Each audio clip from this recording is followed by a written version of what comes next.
அவருடைய பரிசுத்த நாமத்திற்கு மகிமை உண்டாவதாக. இந்த காலை வேளையில் தேவனுடைய வார்த்தையை தியானிக்கும்படி ஆயத்தமாக வந்திருக்கிற உங்கள் அனைவரையும் வரவேற்கிறேன். நம்ம யோசேப்பு மரியாள் இவர்களுடைய இல்லற வாழ்வை பற்றி பார்த்துட்டு இருக்கிறோம். இந்த கிறிஸ்துவ அதாவது ஏதேனில குடும்பங்கள் இழந்த அந்த தேவ ஐக்கியத்தை மீண்டும் கொண்டு வருவதற்கு கிறிஸ்து என்கிற அந்த இரட்சகரை ஏதேனில் வாக்கு பண்ணின அந்த ஸ்திரீயின் வித்த மரியாளும் யோசேப்பும் பெற்றெடுக்கும்படி தேவன் தெரிந்தெடுத்த ஒரு குடும்பம். இது ஒரு முழுமையான குடும்பம். நீங்கள் இந்த குடும்பத்தில் நீங்கள் எல்லா விதமான கிருபையும் பார்க்க முடியும். மரியாள் யோசேப்பினுடைய குடும்பத்தில் எல்லா வகையான கிருபையை நம்ம பார்க்க முடியும். அதாவது பரிசுத்தம்னா அது ஒரு உன்னதமான பரிசுத்தம். கீழ்ப்படிதல்னா ரெண்டு பேரும் சேர்ந்து கீழ்ப்படுகிறாங்க. ஐக்கியம் என்றால் இருவரும் தேவனுடைய ஐக்கியத்தை வெளிப்படுத்துகிறார்கள். அவர்களுடைய ஊழிய பாதைன்னு சொல்லி பார்த்தோன்னா இருவருக்கான அந்த ஊழிய பாதையில் அவங்க மிக நேர்த்தியாக அந்த ஊழியத்தை நிறைவேற்றினாங்க. மனைவி கிறிஸ்துவ கருவில் பெற்றெடுத்தாள். கணவன் அந்த யோசேப்பு மரியாளுக்கு ஒரு அங்கீகரிக்கப்பட்ட சட்டப்பூர்வமான கணவனாக மிக நேர்த்தியாக அவளுக்கு பாதுகாப்பு அளித்து சமுதாய அந்தஸ்து கொடுத்து இந்த உலகத்தில் கிறிஸ்துவை கொண்டு வருவதற்கு தம்முடைய வாழ்க்கையை அர்ப்பணித்தார்கள். மரியாள் இந்த யோசேப்பு வாழ்க்கைக்கு பிறகு கிறிஸ்து உலகத்திற்கு வந்து விட்டார். அதற்கு பிறகு நீங்கள் பாருங்க, குடும்பத்தில் கிறிஸ்து. நீங்கள் பாருங்க, எபேசியர் 3ஆம் அதிகாரம் 14ஆம் வசனம் மிக முக்கியமான ஒரு வசனம். இந்த வசனத்தை நீங்கள் பார்த்தீங்கன்னா, இது நிமித்தம் நான் பரலோகத்திலும் பூலோகத்திலும் உள்ள முழு குடும்பத்துக்கும் நாமகாரணராகிய நம்முடைய கர்த்தராய் இருக்கிற இயேசு கிறிஸ்துவனுடைய பிதாவை நோக்கி முழங்கால் படியிட்டு அப்படின்னு சொல்லிட்டு, நீங்கள் அவருடைய ஆவியினாலே உள்ளான மனுஷனில் வல்லமையாய் பலப்படவும் விசுவாசத்தினாலே கிறிஸ்து உங்கள் இருதயங்களில் வாசமாயிருக்கவும் நீங்கள் அன்பிலே வேரூன்றி நிலை பெற்றவர்களாகி சகல பரிசுத்தவான்களோடு கூட கிறிஸ்துவின் அன்பின் அகலம் நீளம் ஆழம் உயரம் என்னதென்று உணர்ந்து அறிவு கெட்டாத அந்த அன்பை அறிந்து கொள்ள வல்லவர்களாகவும் தேவனுடைய சகல பரிபூரணத்தினாலும் நிரப்பப்படவும் அவர் தமது மகிமையினுடைய ஐஸ்வர்யத்தின்படியே உங்களுக்கு அனுக்கிரகம் பண்ண வேண்டும் என்று வேண்டிக் கொள்ளுகிறேன். இப்போ கிறிஸ்துவுக்கு பிறகு எல்லா குடும்பத்திலும், அதாவது பரலோகத்திலும் பூலோகத்திலும் உள்ள முழு குடும்பத்திற்கும் நாமகாரணர் யாருன்னா கிறிஸ்து. அப்போ இல்லற வாழ்க்கையினுடைய மைய பொருளாக யார் இருக்கிறான்னா கிறிஸ்து வந்து விடுகிறார். கணவன் மனைவிக்குள்ளே கிறிஸ்து வாழணும். கணவன் மனைவிக்குள்ளே கிறிஸ்து வாழ வேண்டும். பாஸ்டர் உங்க மைக்கை ஆஃப் பண்ணுங்க. பாஸ்டர் உங்க மைக்கை ஆஃப் பண்ணுங்க. இந்த கிறிஸ்து நமது உள்ளங்களிலே வாசம் பண்ணுவதை பொறுத்து இல்லற வாழ்க்கையில எல்லா பரிணாமத்திலும், அதாவது அன்பு, சந்தோஷம், சமாதானம், நீடிய பொறுமை, தயவு, நற்குணம், தேவனுடைய வார்த்தைக்கு கீழ்ப்படிதல், இப்படி எல்லா பரிணாமத்திலையும் இல்லற வாழ்க்கையில் ஒரு பெரிய முன்னேற்றத்தை நம்ம பார்க்க முடியும். அதாவது ஒரு அது எப்படி இருக்கும்னா, அந்த தேவனுடைய பிரசன்னத்தினால நாம் மறுரூபமாக்கப்படுவோம். மறுரூபம் என்பது என்ன அப்படின்னா, அது கொஞ்சம் கொஞ்சமாக அது வளருகிறதாய், அதனுடைய பரிணாமம் முன்னேறுகிறதா இருக்கும். அந்த ஒரு அன்பை இங்கே நம்ம பார்க்க முடியும். மரியாளுடைய வாழ்க்கையில் நீங்கள் பார்த்தீங்கன்னா அவளை பற்றி வேதம் என்ன சொல்லுகிறது என்றால் லூக்கா 1:45, லூக்கா 1:45 அங்கே அவள் என்ன சொல்லுகிறார், அது வேதம் என்ன சொல்லுகிறதுனா, விசுவாசித்தவளே பாக்கியவதி, கர்த்தராலே அவளுக்கு சொல்லப்பட்டது நிறைவேறும் என்றாள். விசுவாசித்தவளே பாக்கியவதி. பெண்களிலே ஸ்திரீகளிலே மனைவி இல்லறத்தினுடைய அத்தாணி. மனைவியினுடைய வாழ்க்கையில விசுவாசம்தான் மேலோங்கி இருக்கணும். இந்த புது உடன்படிக்கை, அதாவது புதிய ஏற்பாட்டு குடும்பங்களில் மனைவியினிடத்துல உருவாக வேண்டியது என்னன்னா, கிறிஸ்துவின் மேலுள்ள அன்பு. இப்போ மரியாள் கிறிஸ்துவை பெற்றெடுத்த தாய். ஆனா பரலோகம் அந்த செய்தியை சொன்ன உடனே அவள் அந்த கிறிஸ்துவை பெற்றெடுக்க தன்னுடைய கற்ப பையை கொடுத்தாள், கருவறையை கொடுத்தாள். அப்படி கொடுக்கும்போது அவள் எப்படி கொடுத்தாள்னா, விசுவாசித்து. எப்படி? கணவனை அறியாத எனக்கு சர்வ வல்லவர் பாதுகாப்பருடுவார். அதாவது என் கணவனை அவர் எனக்கு பாதுகாப்பாக கொண்டு சேர்ப்பார். நான் என் கற்பை கொடுக்கிறேன், என் கற்பை பரிசுத்தமாக கர்த்தருக்கு என்று கொடுக்கிறேன். அதுதான் அவளுடைய ஊழியம். மரியாளுடைய ஊழியம் என்ன? பரலோகம் கிறிஸ்துவை இந்த உலகத்திற்கு கொண்டு வர அவளுடைய கற்பை கேட்டது. அந்த கற்பை அவள் கொடுத்து விட்டாள், திருமணத்திற்கு முன்பு கொடுத்து விட்டாள். அந்த கொடுக்கும்போது அவளுக்கு ஒரு விசுவாசம் இருந்தது. என்ன தெரியுமா? எனக்கு திருமணம் ஆகலை, ஆனால் என்னுடைய வாழ்க்கையை, என்னுடைய கற்பை நான் ஆண்டவருக்கு கொடுக்குறேன், ஆண்டவருடைய ஊழியத்துக்கு கொடுக்குறேன். நம்ம பொருளை கொடுப்போம், ஆஸ்தியை கொடுப்போம், பிள்ளைகளை கூட கொடுப்போம். ஆனால் மரியாள் தன்னுடைய கற்பையை கொடுத்தாள். அப்படி கொடுக்கும்போது விசுவாசத்தை கொடுத்தாங்க. இப்போ நம்முடைய வாழ்க்கையில் பார்த்தீங்கன்னா, இல்லற வாழ்க்கையில் நாம் கிறிஸ்துவ விசுவாசித்து ஈடுபடணும்னு புதிய ஏற்பாட்டில் நமக்கு போதிக்கப்படுகிறது. கிறிஸ்துவை விசுவாசித்து இல்லற வாழ்க்கையில் ஈடுபடணும். அதாவது திருமண உடன்படிக்கையை வைத்து வாழக்கூடாது, கிறிஸ்துவை வைத்து வாழணும்.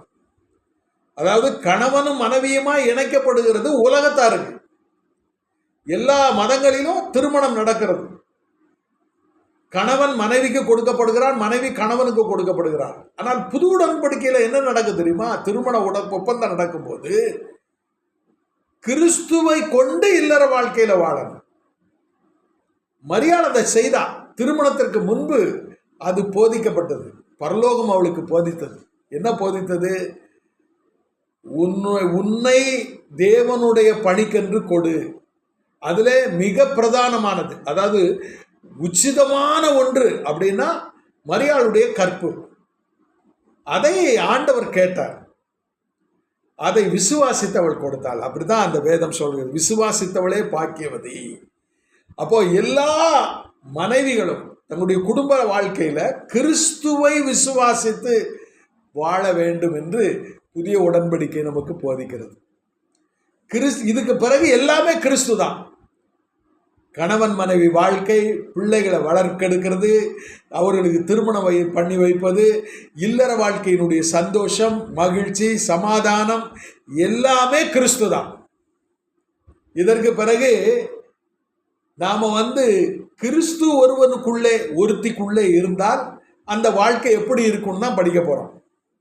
கிறிஸ்து ஒருவருக்குள்ளே இருந்தால் அவருடைய ஊழியம் எப்படி இருக்கும்? கிறிஸ்து ஒருவருக்குள்ளே இருந்தால் அவர்களுடைய உலக வேலை எப்படி இருக்கும்? கிறிஸ்து அவர்களுக்குள்ளே இருந்தால் அவர்களுடைய இல்லற வாழ்க்கையினுடைய முழுமை எப்படி இருக்கும்? இப்போ மரியாள் கிறிஸ்துவை, அதாவது விசுவாசித்து தன்னுடைய கற்பை, தன்னுடைய வாழ்க்கையை, தன்னுடைய இல்லற வாழ்க்கையை, தன்னுடைய மீதி காலங்களை கர்த்தருக்கு கொடுத்தார். இப்போ நீங்க பார்த்தீங்கன்னா 10 மாதத்துல அந்த ஊழியம் முடிஞ்சிச்சு. 10 மாதம்தான் அந்த ஊழியம் முடிஞ்சிச்சு. ஆனால் அந்த 10 மாதம் அவள் வாழ்க்கையினுடைய உச்சிதமான நாட்கள். அந்த 10 மாதத்துல கிறிஸ்துவை பெற்றெடுத்து விட்டார். கிறிஸ்துவை பெற்ற பிறகு அவரை வளர்க்கிற ஒரு பெரிய பாக்கியத்தை மரியாளுக்கும் யோசேப்புக்கும் கர்த்தர் கொடுத்தார். இப்போ யோசேப்பினுடைய காரியம் என்ன அப்படின்னு பார்த்தீங்கன்னா, திருமணத்திற்கு முன்பே அவன் நீதிமானாய் இருந்தான். எப்படி நீதிமானாய் இருந்தான்? பரலோகத்தில் இருந்து தூதன் சொப்பனத்தில் வந்து, உனக்கு நியமிக்கப்பட்டிருக்கிற, அதாவது உன்னுடைய மனைவின்னு சொல்லல, உனக்கு நியமிக்கப்பட்டிருக்கிற மரியாளிடத்திலே உற்பத்தி ஆகிறது, அது பரிசுத்தமானது, அது தேவனுடைய வித்து அப்படின்னு சொன்னார். பரலோகம் சொன்னது. அதை விசுவாசித்தான். மரியாளை சேர்த்து கொண்டான்னு வேதம் சொல்லுகிறது. அப்படி சேர்த்து கொள்ளும் போது அரைகுறை மனதோட, கடமைக்காக அதை செய்யலை, அதை முழு மனதோடு விரும்பி அதை பூரணமாக செய்து முடித்தார் யோசேப்பு. இந்த 2 பேருடைய இல்லற வாழ்க்கை வந்து இன்றைக்கு முழு உலகத்திற்கும் சாட்சி. அதற்கு முன்னால இப்படிப்பட்ட ஒரு இல்லற வாழ்க்கை இல்லை. யோசேப்பு மரியாளுக்கு பிறகு நாம வந்து அதை விட மேன்மையான ஒரு இல்லறம்னு வேதத்துல நம்ம பார்க்க முடியாது. நன்றாக புரிந்து கொள்ளுங்க. யோசேப்பு மரியாளுடைய இல்லறம் தான் எல்லா இல்லறத்திற்கும் ஒரு ஒரு மாதிரியான ஒரு இல்லறம். திருமணத்திற்கு முன்னால காதல் கிடையாது. திருமணத்திற்கு முன்னால விசுவாசித்து ஒத்த தரிசனம் உள்ளவர்களா இணையணும். இணையலன்னா அவர்களுக்கு அந்த வெளிச்சம் கிடைக்கல. பரலோகம் வந்து ஒவ்வொரு திருமணத்தையும் உன்னிப்பாக பார்க்கிறது. ஒவ்வொரு திருமணம், அது புது உடன்படிக்கை திருமணம், ரட்சிக்கப்பட்ட பிள்ளைகளுடைய திருமணம், மற்ற திருமணங்களையும் ஆண்டவர் நேசிக்கிறார், அதுல மாற்றுக்கிறது கிடையாது. ஆனா மீட்கப்பட்ட பிறகு ஒரு திருமணத்திற்காக நீங்கள் ஆயத்தப்படும் போது உங்க இல்லறத்தை மரியாள் யோசேப்பின் இல்லறம் போல அது அமைய வேண்டும் என்று ஆண்டவர் விரும்புகிறார். அதற்கு ஒரு மாதிரியாக தான் மரியாள் யோசேப்பனுடைய இல்லறம் இருந்தது. இதற்கு பிறகு வேதத்தில் ஒரு முக்கியமான ஒரு தம்பதி வராங்க. அவங்க யாருன்னா வந்து வந்து நல்ல பேரை அவங்க வந்து மன்னிக்கணும், எனக்கு டக்குனு ஞாபகம் வர மாட்டேங்குது. அந்த அந்த தம்பதி ஐனிக்கையாள், மன்னிக்கவும், ஐனிக்கையாள் இல்லை,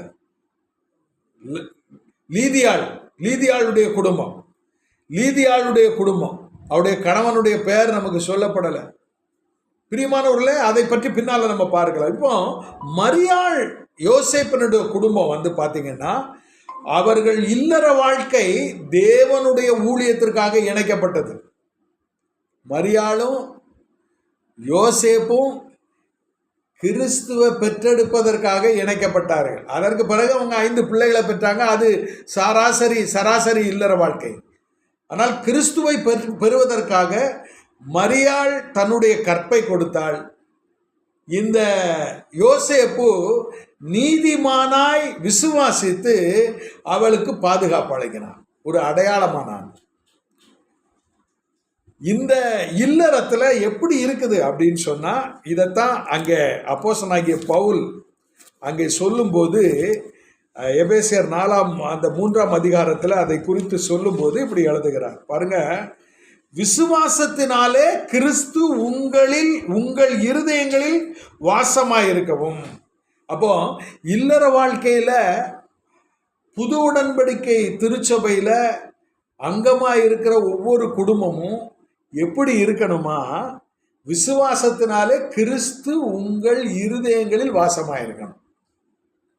உங்களுக்கு புரியுதா?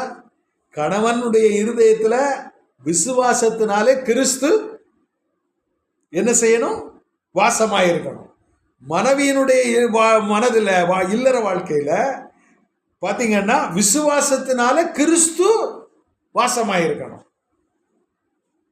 இந்த ஒரு நிறைவை ஆண்டவர் நமக்கு அருளுகிறார். இப்ப நம்ம இடத்துல பரலோகம் என்ன எதிர்பார்க்கிறது? நம்முடைய இல்லறத்தை அவர் உத்து நோக்குகிறார். பாருங்க, என்னுடைய இல்லறம், அதாவது என்னுடைய இல்லறம், என்னுடைய மனைவியோடு நான் விசுவாசித்து கிறிஸ்திய உள்ளத்துல வாசமாய் இருக்கும்படி நான் வாழணும் எல்லா சூழ்நிலையிலும்.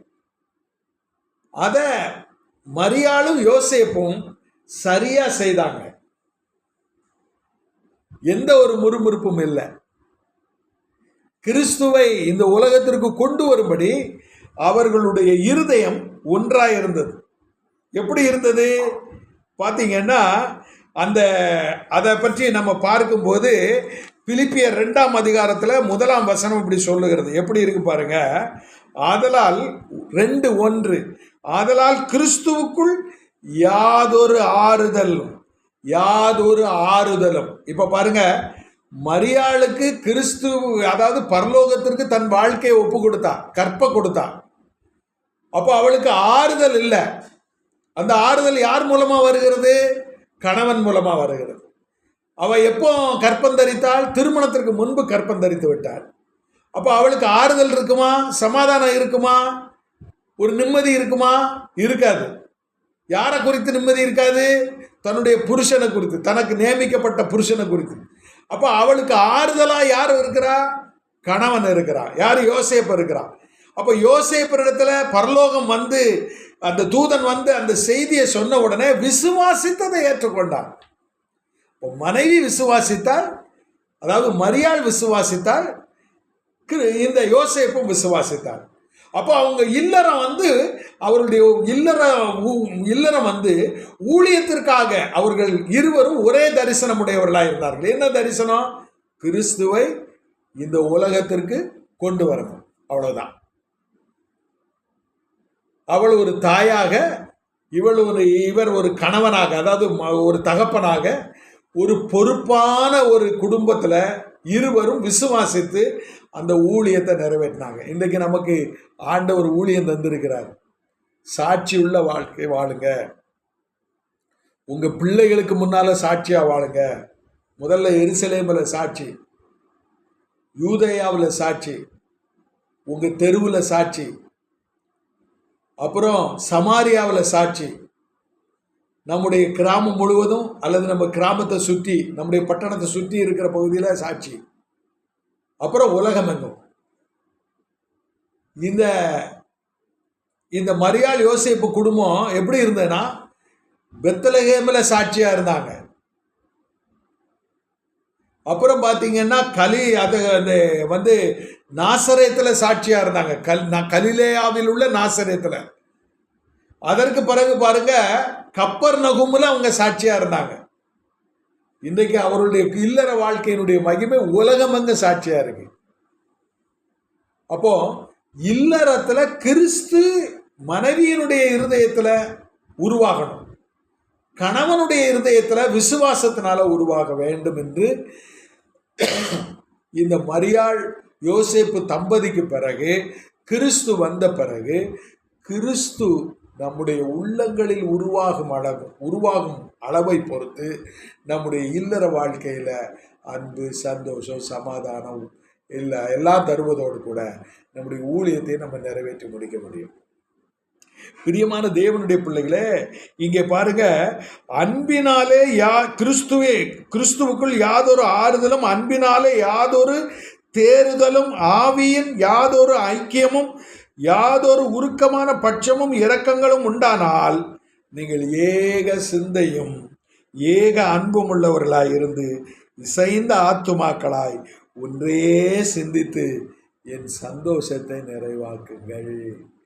இது பூலோகத்தில் உள்ள முழு பரிசுத்த குடும்பங்களுக்கு கர்த்தர் வைத்திருக்கிற இலக்கு.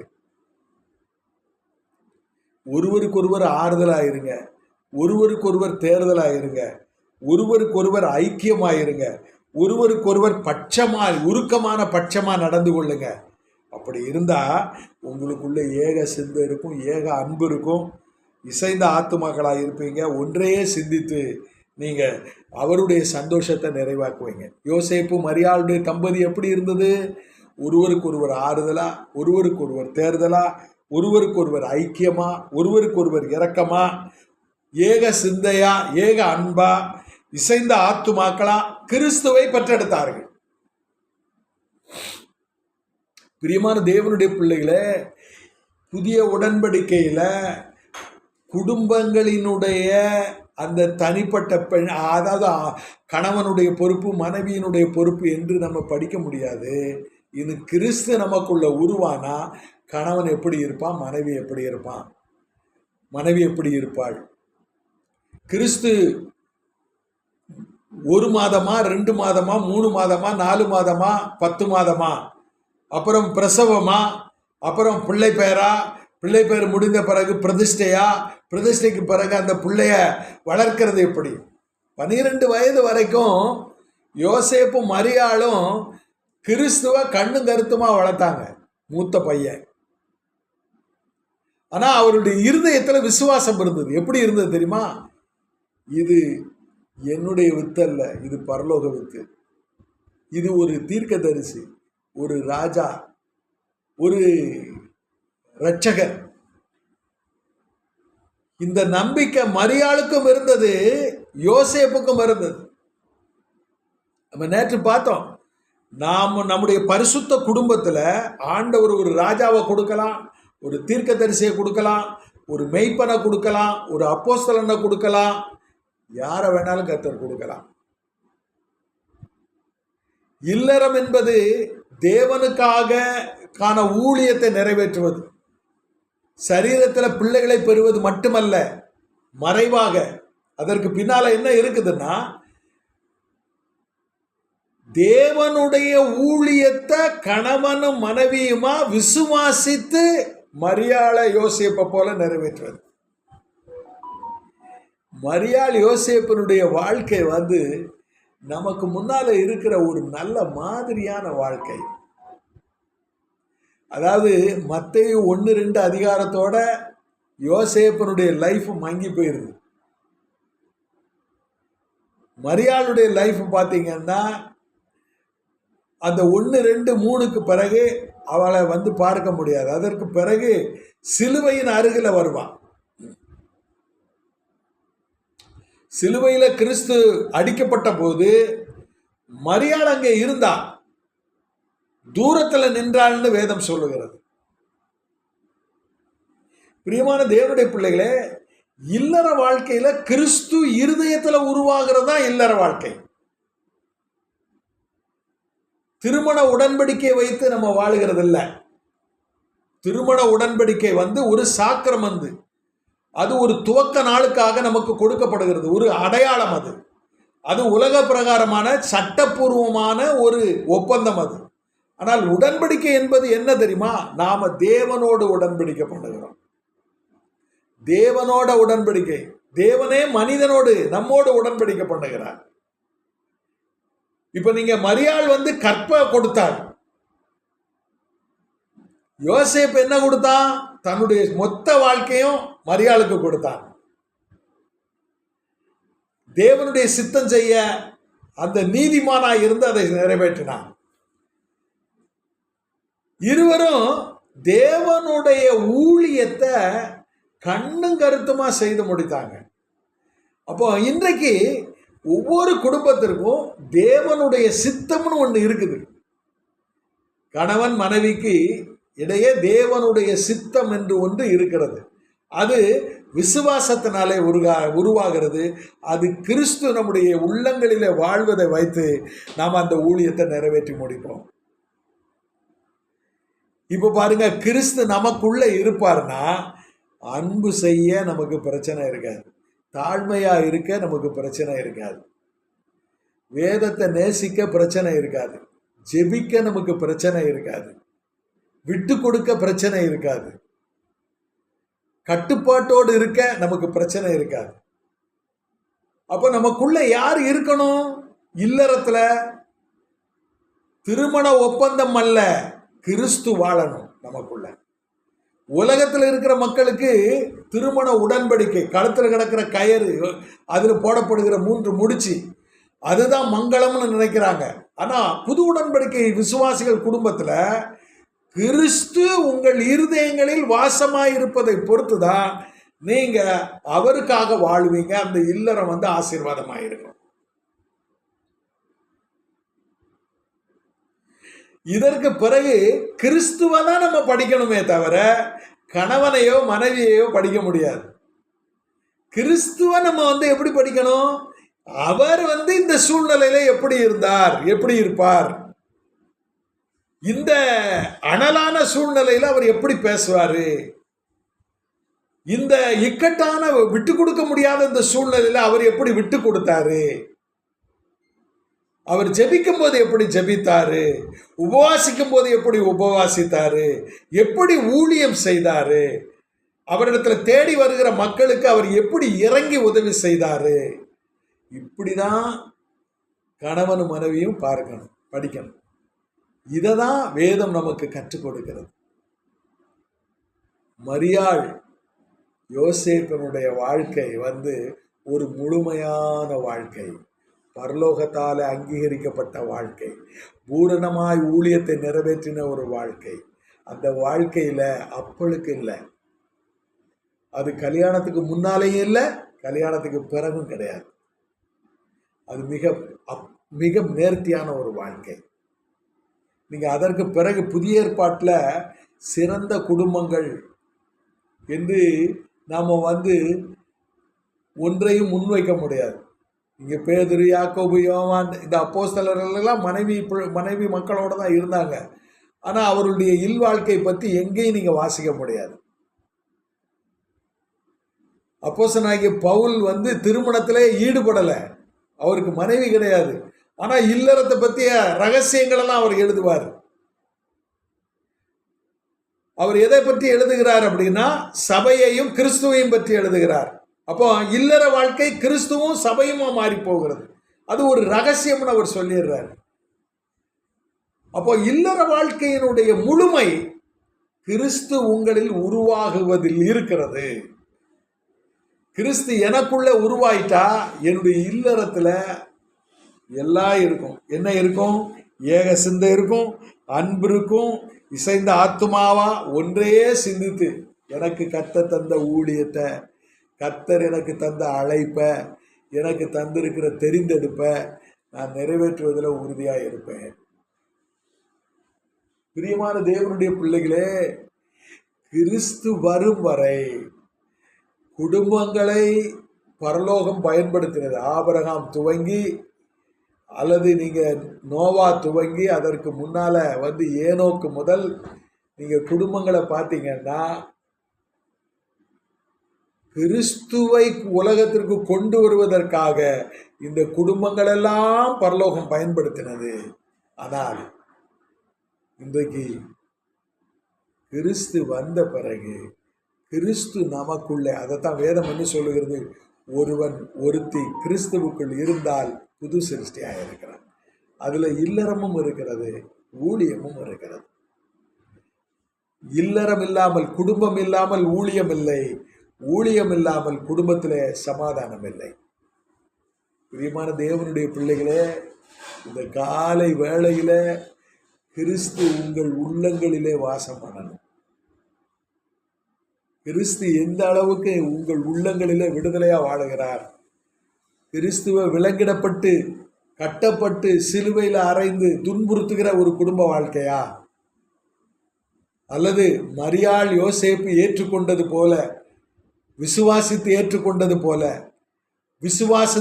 அந்த விசுவாசத்திற்கு பாத்திரமான ஊழியத்தை நிறைவேற்றுகிறது போல கிறிஸ்துவை வளர்த்தெடுக்க அல்லது கிறிஸ்துவை இந்த உலகத்திற்கு காண்பிக்கிற ஒரு உன்னதமான வாழ்க்கை வாழ மரியாளும் யோசேப்பும் இசைந்து இருந்தார்கள் இல்லறத்துல.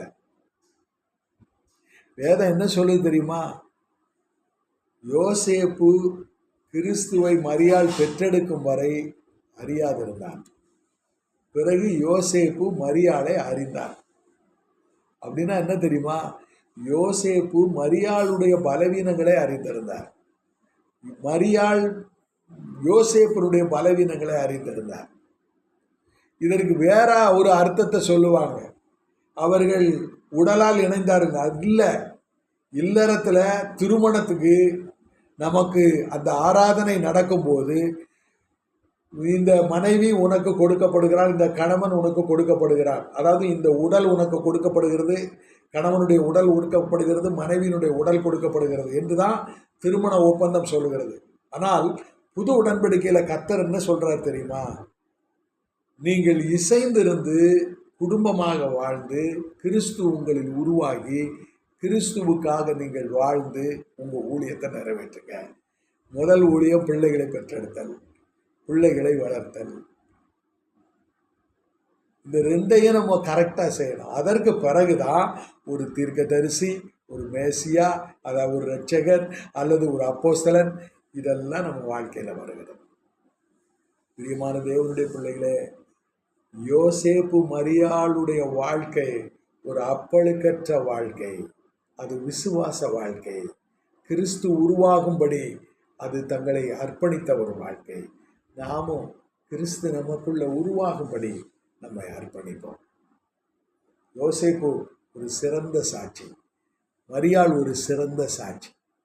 இந்த நல்ல குடும்ப வாழ்க்கையை நம்ம கற்றுக்கொண்டு நம்முடைய குடும்ப வாழ்க்கையும் கனிதருகிற ஒரு குடும்ப வாழ்க்கையாக நம்முடைய ஊழியத்தை நிறைவேற்றி முடிக்க ஆண்டவர் நமக்கு கிருபை தருவாராக. கண்களை மூடி ஜெபிப்போம். நல்ல ஆண்டவரே, இந்த காலை வேளைக்காக துதிக்கிறோம். ஆண்டவரே, யோசேப்பு மரியாளுடைய வாழ்க்கை, இல்லற வாழ்க்கை ஆண்டவரே அப்பழுக்கற்ற ஒரு வாழ்க்கை. ஆண்டவரே, விசுவாசித்து ஆண்டவரே ஊழியத்தை நிறைவேற்றின ஒரு வாழ்க்கை, ஜெயமுள்ள ஒரு வாழ்க்கை. நாங்களும் இந்த தம்பதியை ஆண்டவரே நாங்கள் பின்பற்ற எங்களுக்கு கிருபைதான். கிறிஸ்து எங்களிலே ஆண்டவரே உள்ளங்களிலே வாழ்ந்து அதை நாங்கள் வெளிப்படுத்த எங்களுக்கு உதவி செய்யும். இயேசுவின் நாமத்தில் வேண்டுகிறோம் நல்ல பிதாவே, ஆமென்.